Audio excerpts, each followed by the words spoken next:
Dalam rangka kesiapsiagaan bencana, Satuan Korem 011 Lilawangsa Kota Loksmawe mengadakan latihan Gladi Posko 1. Latihan posko tersebut digelar bertujuan untuk membantu pemerintah daerah, yaitu dengan siaga tanggap darurat penanggulangan bencana alam yang kapan saja dapat terjadi.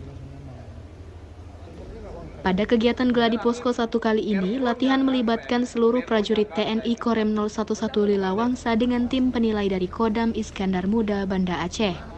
Dalam program latihan, pelaksanaan akan dilangsungkan selama 3 hari dimulai sejak Minggu tanggal 6 sampai dengan tanggal 8 November 2022.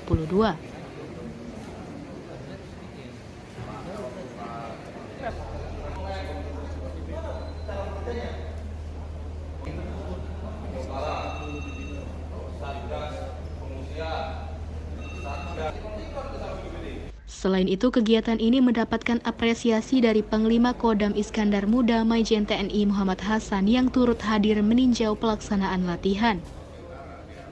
Pangdam menilai dengan diadakannya latihan antisipasi kesiapsiagaan ini dapat mencegah terjadinya korban jiwa akibat bencana, sebab dalam tahun ini bencana alam seperti banjir dan tanah longsor telah berulang kali terjadi di Indonesia, khususnya Provinsi Aceh.